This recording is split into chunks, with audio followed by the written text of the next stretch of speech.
Good evening dear student. आज हम लोग जिस टॉपिक्स के बारे में पढ़ने वाले हैं उसका नाम है ह्यूमन सर्कुलेटरी सिस्टम। क्या नाम है? Human circulatory systems. Human circulatory system को कार्डियोवैस्कुलर सिस्टम भी कहते हैं।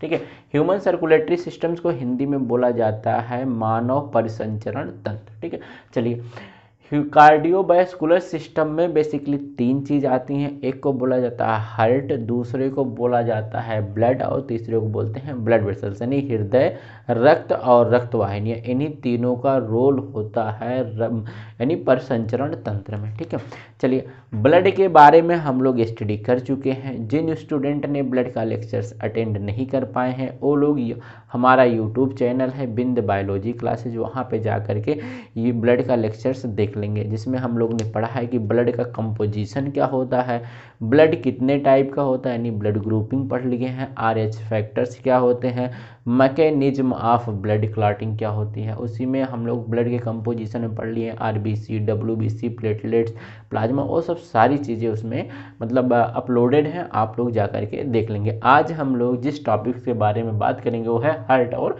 Blood vessels. किसके बारे में बात करेंगे? हृदय और रक्त वाहिनियों के बारे में बात करेंगे। ठीक है, तो जो कार्डियोवैस्कुलर सिस्टम्स होता है इसमें तीन चीज़ आती हैं। क्या आता है? हार्ट आता है, ब्लड आती है और ब्लड वेसल्स। तो आज हम लोग हार्ट और ब्लड वेसल्स के बारे में पढ़ेंगे। ठीक साहब, चलिए सबसे पहले जो बात कर लेते हैं, अगर सर्कुलेटरी सिस्टम की या सर्कुलेशन की बात कर लेते हैं तो पूरे जीव जगत में दो टाइप का सर्कुलेशन होता है। एक को बोलते हैं ओपन सर्कुलेटरी मतलब ओपन सर्कुलेटरी सिस्टम, दूसरे को बोलते हैं close circulatory system. Open circulatory systems lower organism में पाए जाते हैं, जिसमें ब्लड क्या होता है ओपन साइनेसिस में फ्लो करता है। लेकिन close circulatory system higher animals में पाया जाता है। ब्लड एक पाइप में हो करके बहता है, जिसको हम लोग ब्लड वेसल्स बोलते हैं, रक्त वाहिनियाँ बोलते हैं। ठीक है, तो हृदय और ब्लड वेसल्स के बारे में आज हम लोग पढ़ेंगे। जो रक्त वाहिनियाँ होती हैं, ब्लड वेसल्स होती हैं, ये बेसिकली तीन टाइप की होती है। एक को बोला जाता है आर्टरी, जिसको दूसरे को बोलते हैं वेन, तीसरे को बोलते हैं कैपिलरी। हिंदी में बोलते हैं धमनी, सिरा एंड केशिकाएँ। ठीक है, तो ब्लड वेसल्स तीन type, artery, when and capillary.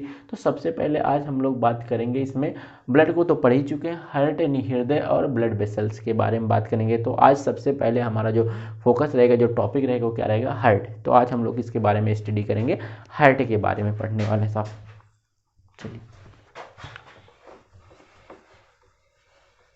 चलिए देखते हैं हार्ट क्या होता है। सबसे पहले हार्ट की बात करने से पहले तो हम लोग जान लेंगे कि हार्ट का शेप कैसा होता है, हार्ट की साइज क्या होती है, हार्ट का वेट क्या होता है और हार्ट सिचुएटेड कहाँ होता है। तो बात करें, जो हार्ट होता है ये कोनिकल हॉलो शेप का होता है। इसका कैसा शेप होता है? शेप की बात करें तो जो इसका शेप होता है ये होता है conical hollow shape, hollow shape होता। अगर साइज की बात करें तो इसका जो साइज होता है ये होता है क्लेंज्ड फिस्ट। क्लेंज्ड फिस्ट मतलब इसका जो आकृति होती है बंद मुट्ठी के आकार की मतलब आकृति होती है, और इसका जो आकार होता है कैसा होता है? कोनिकल शंकु आकार होता है। इस कैसा होता है? शंकु आकार होता है। और इसकी साइज कैसी होती है? क्लेंज फिस्ट यानी बंद मुट्ठी की आकृति जैसी इसकी आकृति होती है। ठीक है, मतलब बंद मुट्ठी की जैसी इसकी आकृति होती है। यहीं पे बात करें इसके लेंथ की, इसकी लंबाई क्या होती है? लेंथ की बात करें तो जो हार्ट होता है 10 सेंटीमीटर लॉन्ग होता है, यानी 10 सेंटीमीटर लंबा होता है। ठीक है, हार्ट कितना लंबा होता है? 10 सेंटीमीटर लॉन्ग यानी 10 सेंटीमीटर लंबा होता है। ठीक है, चलिए अब बात कर लेते हैं हार्ट का वेट कितना होता है। हार्ट का जो वेट होता है ये लगभग 300 ग्राम का होता है। कितना होता है? 300 ग्राम इसका वेट होता है। ठीक है, अभी बात करेंगे हम लोग हार्ट पाया कहाँ जाता है। तो हार्ट क्या होता है? हमारे बॉडी में थोरेसिक कैविटी में, कहाँ? हमारे बॉडी में, ये जो ऊपर वाली हमारी बॉडी होती है ना, यानी बॉडी जो होती है, बॉडी के दो कैविटी है। ऊपर वाली जो कैविटी है तो उसको थोरेसिक, और नीचे वाली कैविटी को बोलते हैं एब्डोमिनल कैविटी। तो हमारा जो हार्ट होता है वो कहाँ पाया जाता है? थोरेसिक कैविटी में, मतलब कहाँ पे? थोरेसिक कैविटी में, लंग्स के बीच में, स्टर्नम के नीचे। कहाँ? थोरेसिक कैविटी में, लंग्स के बीच में, स्टर्नम के नीचे सिचुएटेड होता है। कहाँ पे? थोरेसिक कैविटी में, फेफड़ों के बीच में और स्टर्नम नामक हड्डी के नीचे सिचुएटेड होता है। और ये क्या होता है, लेफ्ट साइड में टिल्टेड रहता है, ये थोड़ा सा लेफ्ट साइड में झुका हुआ होता है। क्या होता है, लेफ्ट साइड में झुका हुआ होता है। ठीक है, तो कहाँ पे पाया जाता है, थोरैसिक कैविटी में, स्टर्नम के नीचे, लंग्स के बीच में पाया जाता है। और ये क्या होता है, थोड़ा सा लेफ्ट साइड में झुका हुआ होता है ना। ठीक, चलिए अभी बात करेंगे कि हार्ट की हमको पता चल गई पोजीशन, शेप पता चल गया, साइज पता चल गई। हार्ट का पोजीशन कहाँ है, थोरैसिक कैविटी में, लंग्स के बीच में पाया जाता है, स्टर्नम के नीचे पाया जाता है, लेफ्ट साइड में थोड़ा सा झुका हुआ होता है। हार्ट का वेट 300 ग्राम होता है। हार्ट की लंबाई लगभग 10 सेंटीमीटर होता है। हार्ट की आकृति बंद मुट्ठी के आकार की होती है। हार्ट का शेप कोनिकल हालो शेप यानी शंकु आकार होता है। ठीक है, चलिए अभी बात कर लेते हैं जो हार्ट होता है, हार्ट में 4 चेम्बर यानी हार्ट में 4 कमरे पाए जाते हैं। हार्ट में कितने चेम्बर, 4 चेम्बर। मान लेते हैं हार्ट है, हार्ट में क्या होते हैं, 4 चेम्बर पाए जाते हैं, यानी 4 कमरे पाए जाते हैं। ऊपर वाले चेम्बर यानी ऊपर वाले कमरे को बोलते हैं अलिंद और नीचे वाले कमरे को बोलते हैं निलय। ऊपर वाले कमरे को क्या बोलते हैं, अलिंद, और इंग्लिश में बोलते हैं आर्ट्रिया। तो जो हार्ट होता है, हार्ट को इसको 2 पार्ट में पहले डिवाइड करते हैं। इस साइड वाले पार्ट को बोलते हैं राइट साइड पार्ट और इधर वाले को बोलते हैं लेफ्ट साइड का पार्ट।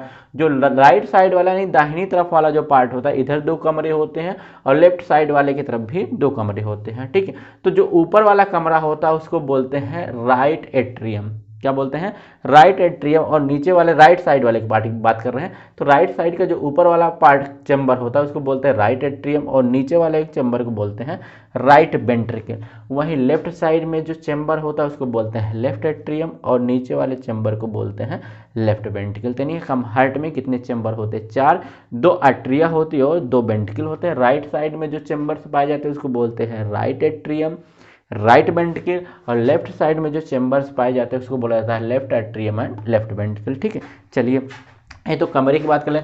जो हार्ट होता है इसकी जो दीवार होती है, ये हार्ट की जो दीवार है ना, ये जो हार्ट की दीवार होती है ये 3 लेयर से मिलकर के बनी होती है। कितनी, इसको पेरिकार्डियम कहते हैं। क्या बोलते हैं, पेरिकार्डियम बोलते हैं। और इसमें 3 लेयर पाई जाती है। कितनी लेयर पाई जाती हैं, 3 लेयर से मिलकर के बनी हुई होती है। सबसे जो ऊपर वाली लेयर होती है उसको बोलते हैं एपिकार्डियम। क्या बोलते हैं, एपिकार्डियम। बीच वाली लेयर को बोला जाता है, मान लेते हैं ये ऊपर वाली लेयर, इसको बोलेंगे एपिकार्डियम, एपिकार्डियम। बीच वाली जो लेयर होती है उसको बोलते हैं मायोकार्डियम। क्या बोलते हैं, मायोकार्डियम। और सबसे जो लास्ट वाली लेयर होती है इसको बोलते हैं इंडोकार्डियम। क्या बोलते हैं, इंडोकार्डियम। और इन सबको मिला के बोला जाता है पेरिकार्डियम। क्या बोला जाता है, पेरिकार्डियम। ठीक है, चलिए तो क्या होती है, हार्ट की जो मसल्स, हार्ट एक मस्कुलर आर्गन्स है। ठीक है, इसकी जो मतलब दीवार होती है इसमें 3 लेयर पाई जाती है। सबसे ऊपर वाली लेयर को बोला जाता है एपिकार्डियम, बीच वाली लेयर को बोलते हैं मायोकार्डियम, अंदर वाली लेयर को बोला जाता है इंडोकार्डियम। ठीक है, चलिए ठीक सो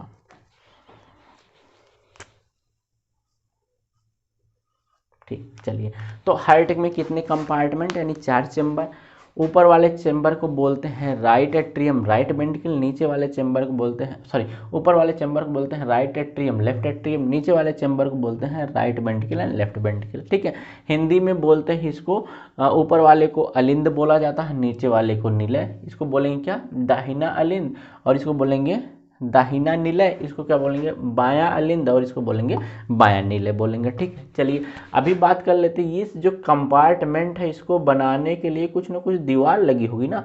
ये जो दीवार लगी होती है इसको टेक्निकली सेप्टा बोला जाता है। क्या बोला जाता है, सेप्टा बोला जाता है। जो आर्ट्रियम के बीच में जो सेप्टा पाया जाता है, यानी जो दीवार लगी होती है, जो क्या मतलब अलिंद के बीच में जो दीवार लगी होती है उसको बोलते हैं इंटर आर्ट्रियल सेप्टम। क्या बोलते हैं, इंटर आर्ट्रियल सेप्टम। ये जो सेप्टा लगा उसको बोलेंगे क्या, इंटर आर्ट्रियल सेप्टम। क्या बोले, इंटर आर्ट्रियल सेप्टम। तो वहीं पे जो वेंट्रिकल जो निलय है इसको भी तो अलग करने के लिए दीवार लगी है। तो ये जो दीवार है, ये जो मतलब सेप्टा लगा हो इसको बोलेंगे इंटर वेंट्रिकुलर सेप्टम। क्या बोलेंगे, inter ventricular septum. Ventricular septum.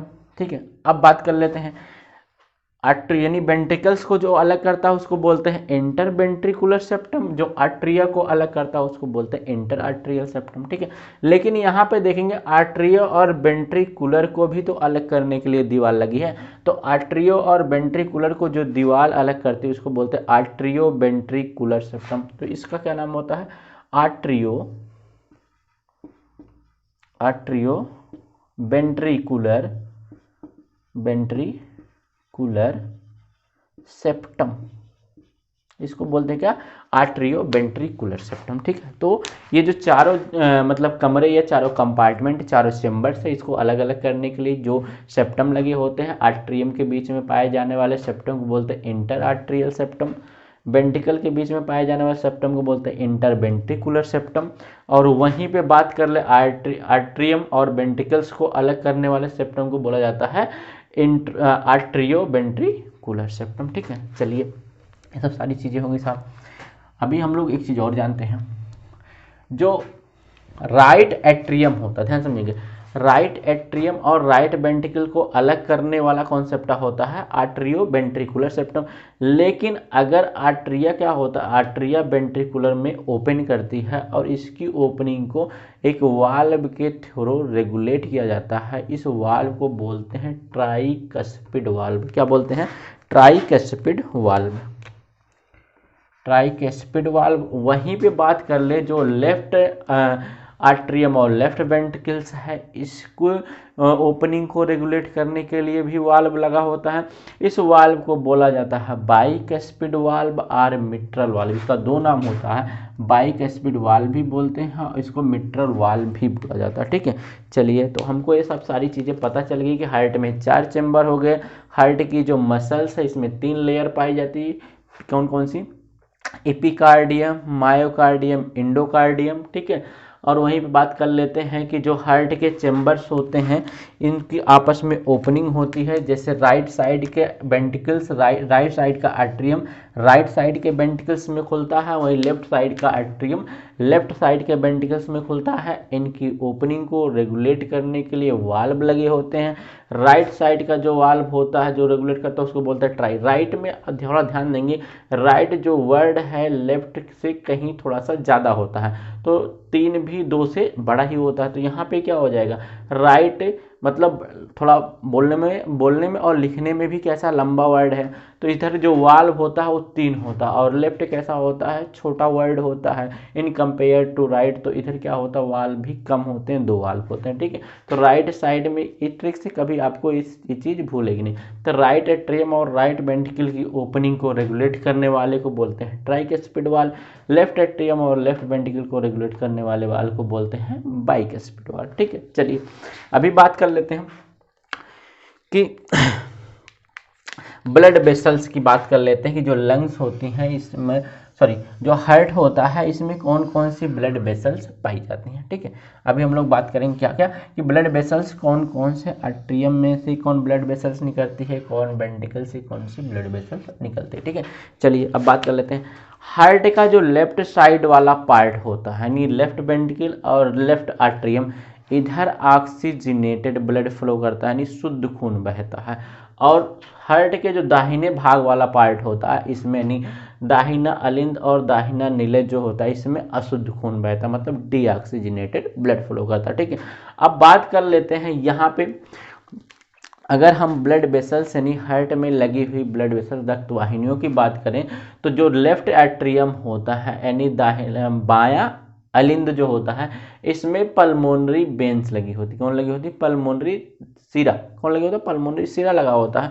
और वहीं बात कर ले लेफ्ट वेंट्रिकल की, तो लेफ्ट वेंट्रिकल से एक आर्टरी निकलती है जिसको एओर्टा बोलते हैं, हिंदी में महाधमनी बोलते हैं। वहीं राइट एट्रियम की बात करें तो राइट एट्रियम में 2 वेन्स लगी होती है, एक को बोला जाता है सुपीरियर वेना केवा, दूसरे को बोला जाता है इन्फीरियर वेना केवा। और वहीं बात कर ले राइट वेंट्रिकल्स की, तो राइट वेंट्रिकल्स में एक आर्टरी निकलती है जिसको बोलते हैं पल्मोनरी आर्टरी। पल्मोनरी आर्टरी आगे जाकर के ब्रांच हो जाती है और 2 पार्ट में डिवाइड हो जाती है, एक को बोलते हैं लेफ्ट पल्मोनरी आर्टरी और एक को बोल देते हैं राइट पल्मोनरी आर्टरी। ठीक है, चलिए, तो ये राइट पल्मोनरी आर्टरी है, ठीक है। राइट पल्मो अब बात ये है कि जो हार्ट होता है ये क्या करता है, मतलब पंपिंग करने का काम करता है, ब्लड को पंप करता है और पूरी बॉडी में फ्लो करवाता है, ठीक है। हमको पता चल गया कि राइट साइड में कौन सा ब्लड फ्लो करता है, अशुद्ध खून बहता है ना, और वहीं बाएं साइड में कौन सा, यानी लेफ्ट साइड में शुद्ध खून बहता है। तो शुद्ध और अशुद्ध का कहने का मतलब ये हुआ कि जब ब्लड में ऑक्सीजन प्रेजेंट होगा तो वो शुद्ध खून कहा जाता है, ऑक्सीजनेटेड ब्लड कहा जाता है, जिसको हम लोग बेसिकली ओबी से रिप्रेजेंट करते हैं। किसे ओबी बोले तो ऑक्सीजनेटेड ब्लड, किससे रिप्रेजेंट करें, ओबी, ठीक है। तो यहाँ पर भी ओबी होगा। और जब खून में ऑक्सीजन नहीं पाया जाएगा, कार्बन डाइऑक्साइड पाया जाएगा, तो उसको बोलते हैं डीऑक्सीजनेटेड ब्लड या अशुद्ध खून, उसको बोलते हैं डीओबी। डीओबी मतलब डेट ऑफ बर्थ मत समझ जाना, डीऑक्सीजनेटेड ब्लड, ठीक है। तो यहाँ पे क्या होगा, यहाँ पर भी डीऑक्सीजनेटेड ब्लड होगा, ठीक। चलिए, तो हार्ट के कहने का मतलब दाहिनी साइड में अशुद्ध खून बहता है यानी डीऑक्सीजनेटेड ब्लड रहता है, और लेफ्ट साइड यानी बाएं साइड में शुद्ध खून रहता है, ऑक्सीजनेटेड ब्लड रहता है, ठीक है। अब कहानी ये है कि जब हार्ट का आर्ट्रियम कॉन्ट्रैक्ट करेगा, क्या करेगा, हार्ट का आर्ट्रियम कॉन्ट्रैक्ट करेगा, तो ये ब्लड कहाँ पे आ जाएगा, वेंट्रिकल में आ जाएगा, वेंट्रिकल में आ जाएगा। और जब वेंट्रिकल कॉन्ट्रैक्ट करेगा तो ये ब्लड क्या हो जाएगा, यहाँ से देखेंगे जो डीऑक्सीजनेटेड ब्लड है यहाँ से होते हुए इधर भी आ जाएगा डीऑक्सीजनेटेड ब्लड, और इधर भी जाएगा ना डीओबी मतलब डीऑक्सीजनेटेड ब्लड, ठीक है। अब ये जब वेंट्रिकल कॉन्ट्रैक्ट करेगा तो यहाँ पर भी देखेंगे, यहाँ पर भी वाल्व लगे होते हैं जिसको बोलते हैं सेमी लूनर वाल्व। क्या बोलते हैं, सेमी लूनर वाल्व। और ये जो सेमी लूनर वाल्व होता है पल्मोनरी आर्टरी में लगा हुआ होता है और एवर्टा में लगा हुआ होता है, ठीक है। इसके थ्रू अच्छा, ये वाल्व का फायदा क्या है, वाल्व का फायदा ये होता है कि ये ब्लड को बैकवर्डली फ्लो होने से रोक देते हैं, ठीक है।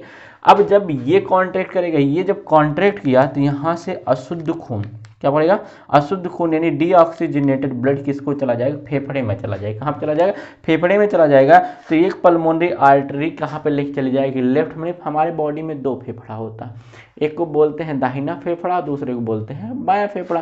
तो एक को बोलते हैं लेफ्ट लंग्स, दूसरे को बोलते हैं राइट लंग्स। तो इधर वाला क्या हो जाएगा, राइट लंग्स हो जाएगी। ये कौन सा लंग्स होगा, राइट ना, ये राइट लंग्स है। और इधर वाला कौन सा लंग्स है, लेफ्ट लंग्स है। तो क्या होगा, जब हार्ट ने कॉन्ट्रैक्ट किया तो ये डीऑक्सीजनेटेड ब्लड एक आर्टरी के यानी पल्मोनरी आर्टरी के थ्रू कहाँ पे पहुँच जाएगा, एक आर्टरी लेके चली जाएगी लेफ्ट लंग्स में, और यहाँ पे दूसरी आर्टरी लेके चली जाएगी राइट लंग्स में, ठीक है। लंग्स का काम है क्या है, फेफड़े का काम क्या है, कार्बन डाइऑक्साइड को बाहर निकालना, ऑक्सीजन को अंदर लेना ना। तो क्या हो जाएगा, तो यहाँ पे जब पहुँचेगा ब्लड, कहाँ पहुँचेगा, लंग्स में पहुँचेगा। तो लंग्स क्या करेगा, यहाँ से ये देखो ट्रेकिया है, ट्रेकिया से CO2 को बाहर निकाल देगा और O2 को अंदर ले लेगा। जब O2 को अंदर ले लेगा तो यहाँ पे जो बर्ड लाइक स्ट्रक्चर, इसको बोलते हैं एल्व्यूलाई। क्या बोलते हैं, एल्व्यूलाई बोलते हैं। Alveoli the functional unity of lungs, यानी लंग्स की क्रियात्मक इकाई कहा जाता है। तो एक्सचेंज यहाँ पे हो जाएगा, मतलब गैसेस एक्सचेंज होगा। तो CO2 क्या करेगा, बाहर निकाल दिया जाएगा और ऑक्सीजन को अंदर डाल दिया जाएगा। तो ऑक्सीजन कहाँ पे पहुँच जाएगा, ब्लड के अंदर।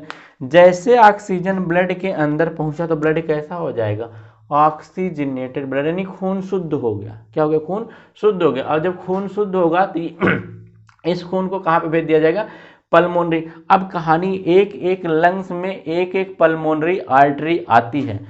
कौन कौन, एक एक पल्मोनरी आर्टरी आती है, लेकिन एक एक लंग्स से दो दो पल्मोनरी वेन खून को ले जाती हैं, ठीक है। तो एक लंग से यहाँ पे देखेंगे दो पल्मोनरी वेन है, इधर भी दो पल्मोनरी वेन है, लेकिन एक ही पल्मोनरी आर्टरी लंग्स को खून लेकर के आती है और पल्मोनरी वेन लंग्स से खून लेकर के जाती है, ठीक है। तो कहाँ पे लेकर के जाएगी, तो यहाँ पे क्या हुआ, डीऑक्सीजनेटेड ब्लड था, अभी ऑक्सीजन क्या किया, ब्लड में इंटर्ड कर गया। तो ब्लड कैसा हो गया, ऑक्सीजनेटेड। तो ये क्या करेगा, इधर भी क्या हो जाएगा, डीऑक्सीजनेटेड ब्लड। तो यहाँ पे क्या कर दिया जाएगा, ऑक्सीजन को इंटर्ड कर दिया जाएगा और CO2 को यहाँ से निकाल दिया जाएगा। तो ब्लड कैसा हो जाएगा, ऑक्सीजनेटेड ब्लड, यानी OB बन जाएगा। OB ऑक्सीजनेटेड बाद दो पल्मोनरी वेन इधर से, दो पल्मोनरी वेन इधर से, यानी एक एक लंग से लेकर के ऑक्सीजनेटेड ब्लड को कहाँ पे आ जाएंगे, लेफ्ट एट्रियम में। जब लेफ्ट आर्टरियम आ जाएंगे तो लेफ्ट आर्टरियम जब कॉन्ट्रैक्ट करता है तो ब्लड कहाँ पे आ जाता है, लेफ्ट वेंट्रिकल्स में।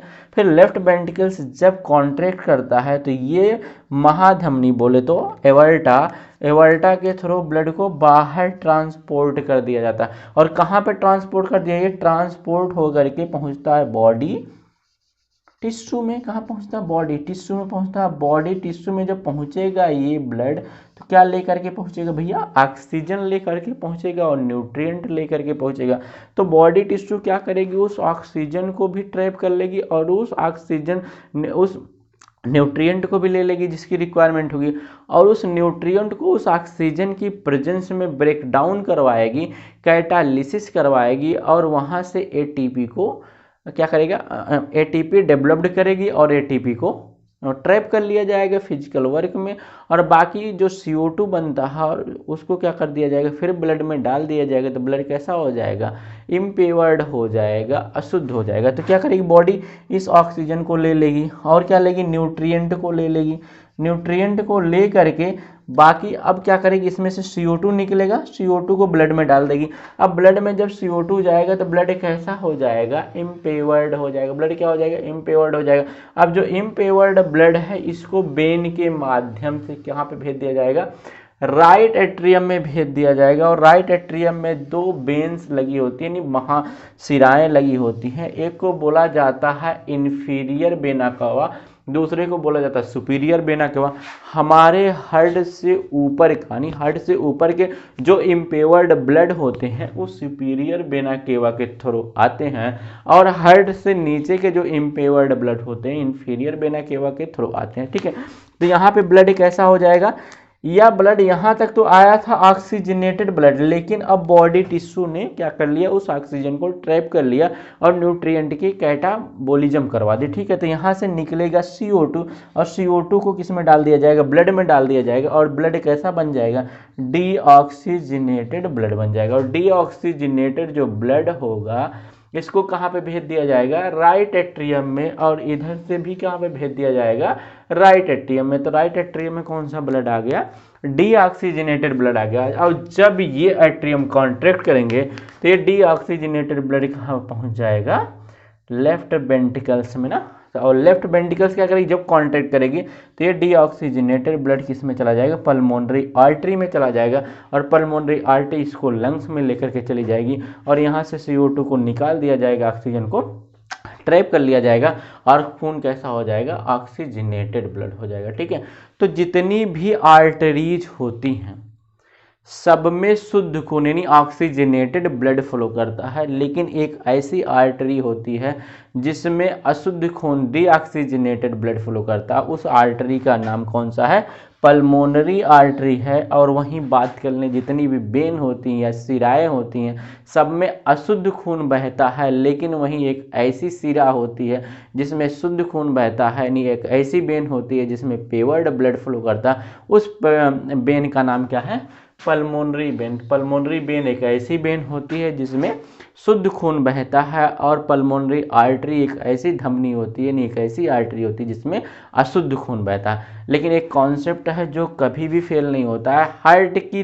तरफ जो ब्लड ले करके आएगी उसको वेन बोलेंगे, और हार्ट से जो ब्लड बाहर लेके जाएगी उसको आर्टरी बोलेंगे। तो जितनी भी ब्लड वेसल्स यानी रक्त वाहिनियाँ हार्ट की तरफ खून को ले करके आएंगी, इन सब को हम बोलेंगे शिरा वेन बोलेंगे। इसी वजह से इसको पल्मोनरी वेन बोला जाता है, क्योंकि ये हार्ट की तरफ खून लेके आती है, और यहीं पे पल्मोनरी आर्टरी जो होती है हार्ट से बाहर खून लेके जाती है, यानी हार्ट से जो बाहर खून लेके जाए उसको आर्टरी बोला जाता है। तो पल्मोनरी एक ऐसी आर्टरी है, ये जो आर्टरी है कैसी, चाहे पेवर्ड ले जा रही है या इम्पेवर्ड, लेकिन हार्ट से खून को बाहर ले जा रही है, इसलिए इसको बोलते हैं पल्मोनरी आर्टरी। और वहीं एवर्टा जो होता है ये भी हार्ट से खून को बाहर की तरफ ले जाता है, एवर्टा को बोला जाता है महाधमनी, और पूरे बॉडी में एवर्टा के माध्यम से ही ब्लड का फ्लो किया जाता है। आगे एवर्टा जाकर के कई सारी ब्रांच में मतलब डिस्ट्रीब्यूट हो जाता है। थैंक यू बच्चों, आई होप ये सब सारी चीज़ें आपको समझ में आई होंगी।